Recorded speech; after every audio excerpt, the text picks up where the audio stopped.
Hi, this is 15-Minute Email Academy, and I'm Bob Serling. Today, my guest is JoshTurner. Now, Josh is the founder of Serling, the #1 LinkedIn marketing firm in the world. His company helps you become the undisputed expert in your space and increase the number of qualified leads you're getting. Now, by doing this, you can pick which clients you work with, charge higher prices, and increase your sales and revenue. And Josh also writes masterful emails, and that's why I've invited him here to share his wisdom with us today. So welcome, Josh.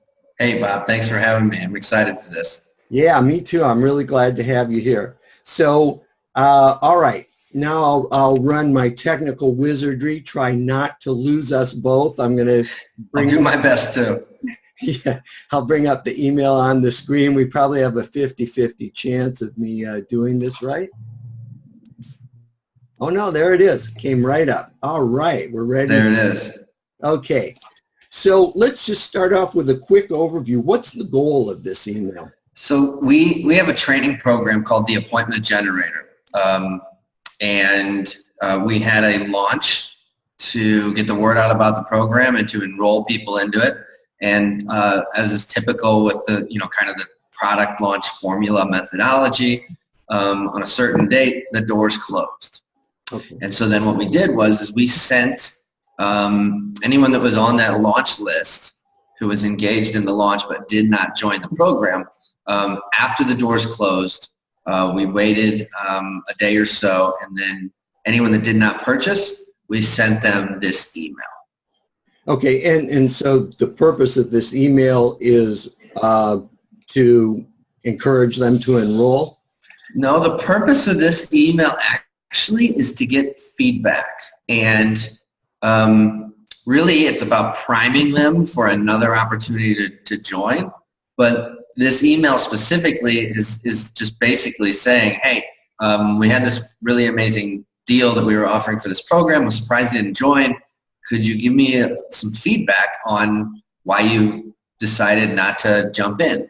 Okay. And we then get a lot of great responses and information from our market about what they're thinking, why they didn't join, what's going on in their head, what some of their objections are and reservations and such. Okay, yeah, and you do it in a really unique way. So let's go through the email now. The first numbered block here is the subject line, and it's pretty straightforward. What's the format you've chosen for this? Yeah, so if you say personal, then it implies obviously that it's a personal email. Somebody might think, oh, one, and it's not a mass email sent to your entire list. If somebody interprets it that way, great, because they're more likely to open the email. But it is actually of a personal nature because I'm asking for their feedback, their personal feedback on the situation. And so I think that's why it got a really good open rate. It got a 28% open rate and was sent to approximately 39,000 people, which those are good numbers. Yeah, those are excellent numbers. So in the second block, it's a short block that begins to establish the connection. And how do you go about doing that? Well, I'm basically teeing them up, of course, just saying who it is. They know it's me because they see the from, but oftentimes we'll put that in there and then just saying, hey, I think you might be able to help me out with something. And first, a quick question, did I miss the mark in some way? So immediately that psychologically puts people into a certain place where because if somebody says to you, did I miss the mark in some way? It's inviting almost a confrontational conversation, but it's people don't hear that a lot. Yeah, no. So they step back and they'll see that, and it's kind of a pattern interrupt where they're saying, oh, this person's looking for some feedback, and I think that kind of gets the wheels spinning. Right, and I love this block. I love the mechanism of how you use the psychology of admitting that you may be wrong. Sure. In order to get results. So, and you do that in a couple ways. Can you just elaborate a little bit on how this works within the email? Yeah, so, from there we basically, as you can see, we go on to then say, well, here's the thing that we did, and I thought it was great, but maybe it wasn't, and that's okay, where I say that's perfectly fine. I just was wondering why, because I don't get it. And that's kind of the thing. So I'm making it okay for them that they passed. I'm not being too blunt about it. I'm not saying, boy, anyone that didn't jump in on this, they don't have a chance. They must have a screw loose, because you don't put people on the defensive like that. But instead I'm making it, it's okay that you decided that you didn't want to move forward, but I'd just like to know why. And then it goes to the part where I say it did strike me as odd. It made me wonder, was it something I said? Or maybe it was something I didn't say. What am I missing here? So Ryan Levesque, this has been iterated multiple times to get to this place, but Ryan Levesque, for any of you who follow him, he's got a company called Ask Method, and amazingly smart guy. This email is based on one of his emails that I learned from him, where he actually says, "Do you hate me?" And now for our market, that's a little over the top. Yeah. And we deal with more of a straight-laced professional market, and to say like, "Do you hate me?" is just not appropriate. But to say, was it something I said, something I didn't say, then people are saying, no, it's not something you said. It's that, I just had this situation and I couldn't afford it right now. Yeah, and it's great because it's very genuine and very disarming at the same time. I can see how it really gets somebody to open up. Yes, and it gets a huge response rate too. We get hundreds of responses when we send out an email like this. And the great thing about that is yes, you get a lot of data from your market, but it also is just another opportunity to engage them in a conversation, which is another sales opportunity. Mm-hmm. Okay, and then in the fourth block, in keeping with the entire feeling of the email, your call to action it's direct, but it's not a crazy over the top. You only have 2 days to get me your information. It's again there's a warmth to it. There's a warmth to it and a personal aspect to it. Yeah, I think, and another thing too, I think that's important is that we have the Survey Gizmo link visible, and so that they know what that is, and they can see I'm actually going to complete a few questions about this. It's a legitimate survey. This isn't some sort of sales trick. Yeah. Oh, that's a great point. Yeah. Okay. So now the fifth block I found really interesting, and again, the structure of this email is counter to the way that many people do it, because normally you see people show their reason why up front, but you've kept your reason why. In fact, I'm going to scroll down a little bit here so we can get to there and see the rest of the entire email. But your reason why here you've reserved till almost the end. And why did you structure it this way? I can't say that it was necessarily intentional. Sometimes it's just about the flow. And the way that everything is set up in this email, if I put the reason why earlier, it just might not have flown as well. And I like it at the end in this case. But it is important in this case to tell people why, because it's not, you need, at least from my perspective, I've kind of told them why earlier already once. And my why was because I don't understand why you didn't join the program. Right. I don't get it.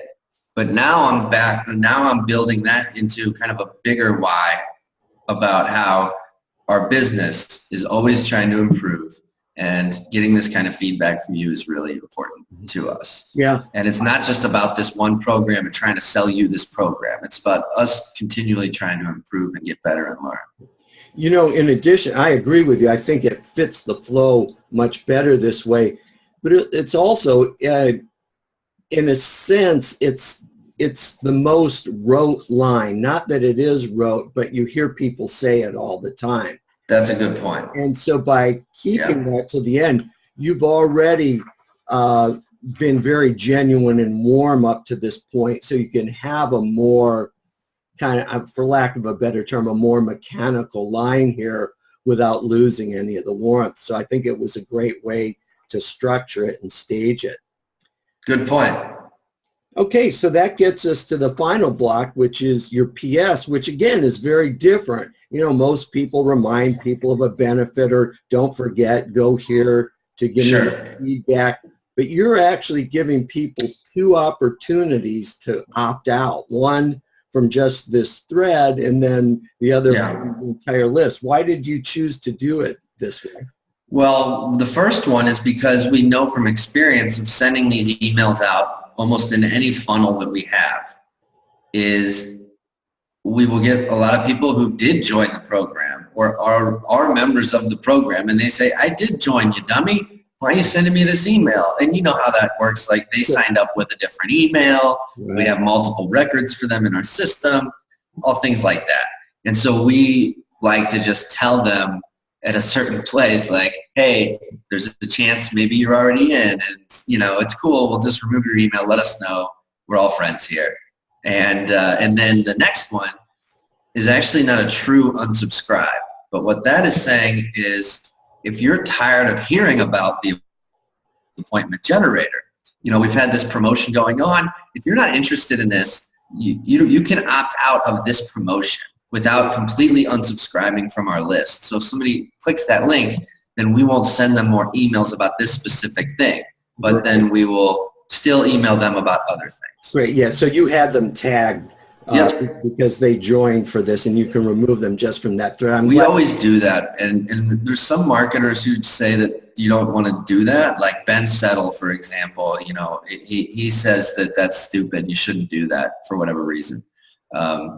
But I don't know, in our market, I like it because I want to give people the chance to say, I don't want any more emails about this specific topic, Josh. I do want to stay on your list. I don't want to completely unsubscribe. Yeah, no, I agree with you 100%. I do the same thing, and I do it not from a marketing standpoint, but from the standpoint of I just think it's more respectful. That's how I'd want to be treated, and that's how I treat my subscribers too. So I try to avoid those marketing mechanisms of, oh, you may get one or two more if you keep them all in. In the long run, I don't care about that. I'd rather forgo that and just treat people more respectfully. Yep, totally. All right. Well, this has been great. Let me jump out of the screen sharing and come back out and ask you our final question, which is, how do people find out more about you and what you do?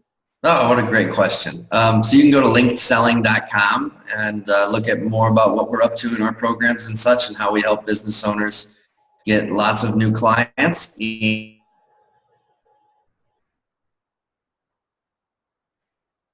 We just broke up and lost the... Josh, we just broke up and lost the sound. Can you repeat that? Oh, sure. Yeah. So if you want more information on me and my company, you can go to linkedselling.com and learn about all of our different programs and how we help entrepreneurs get lots of new clients. Or go to LinkedIn and look me up and connect with me there, and just let me know that Bob sent you. All right. Sounds great. So Josh, thanks so much for taking the time today. I know you're busy, and I really appreciate it that you set aside some time to share your wisdom with us. It's my pleasure, Bob. Thanks for having me.